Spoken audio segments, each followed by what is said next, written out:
Hello friends, welcome to my official YouTube channel Filmy Rolex. आज हम बात करेंगे true based web series trial by fire 2023 का full explain करेंगे। तब तक हमारे वीडियो को लाइक करें और चैनल पर नए हो तो सब्सक्राइब करके हमें सपोर्ट करें। तो चलिए शुरू करते हैं।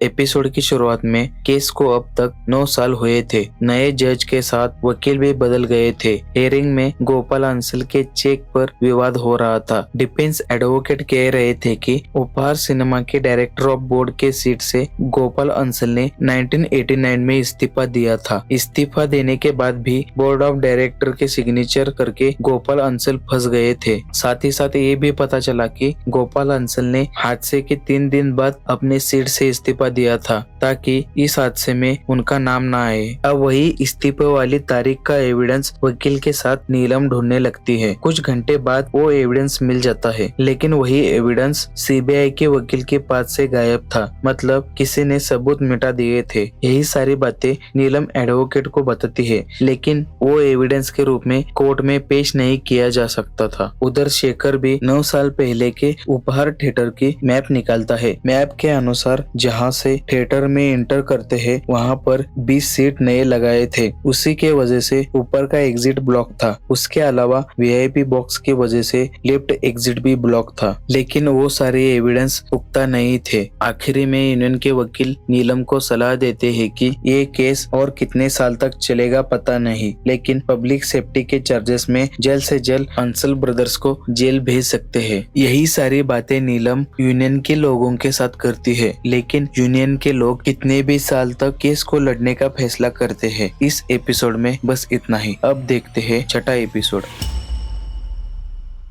एपिसोड की शुरुआत में केस को अब तक 18 साल हुए थे। अब तक नीलम और शेखर डट के सिस्टम का सामना कर रहे थे। शेखर और नीलम की टीवी पर 18 साल बाद इंटरव्यू हो रहा था। केस में थोड़े दोषियों को 2007 में सजा हो गई थी, लेकिन उसमें अंसल ब्रदर्स को सजा नहीं हुई थी। नीलम सिस्टम पर इल्जाम लगाती है कि इंडिया में बिजनेसमैन लोगों के लिए नए कायदे कानून है जो कि गरीब लोगों से अलग है, जिसमें अमीर लोगों पर कोई कानून नहीं लगते। दूसरे सीन में जिस दिन उपहार ट्रेजेडी हुआ था उस दिन के इलेक्ट्रिसिटी बोर्ड के वर्कर को दिखाते हैं। उसी ने चेकिंग के साथ साथ ट्रांसफार्मर को चेंज किया था। पुलिस आकर उस वर्कर को गिरफ्तार करती है, लेकिन 3 दिन बाद वो छूट जाता है। उपहार ट्रेजेडी की घटना आग की तरह फैल गई थी, इसलिए अंसल ब्रदर्स इलेक्ट्रिसिटी वर्कर को अपने ऊपर गुनाह लेने को कहते हैं। इलेक्ट्रिसिटी वर्कर गुनाह कबूल करके उसको 7 साल की सजा होती है। यही फैसले से अंसल ब्रदर्स 20 साल से चल रहे केस से बरी हो जाते हैं। एपिसोड के अंत में त्यागी नीलम और शेखर से माफी मांगने आता है, क्योंकि उसने जिंदगी में इतने गुनाह किया था कि गलत चीजों की सजा उसके बेटे को मिलती है। त्यागी के बेटे की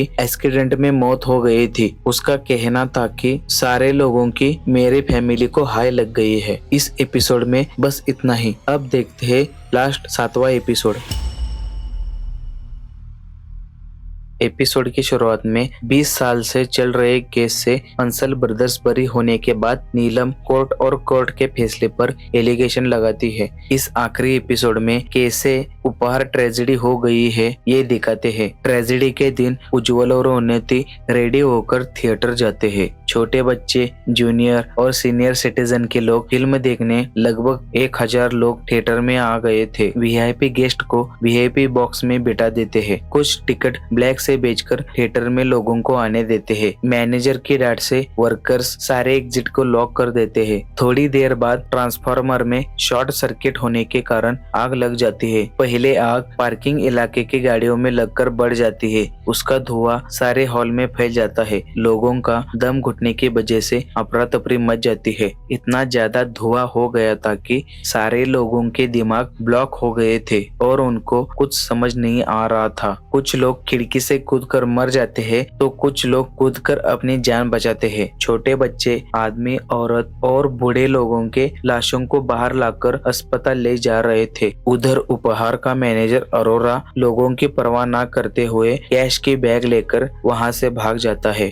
एपिसोड के अंत में नीलम अंसल ब्रदर्स पर एविडेंस मिसलीडिंग का केस लगाती है। उसमें अंसल ब्रदर्स को 2021 में जेल होती है, लेकिन 6 महीने बाद अंसल ब्रदर्स जेल से छूट जाते हैं। यहीं पर सारे एपिसोड खत्म हो जाते हैं। तब तक के लिए टेक केयर, बाय।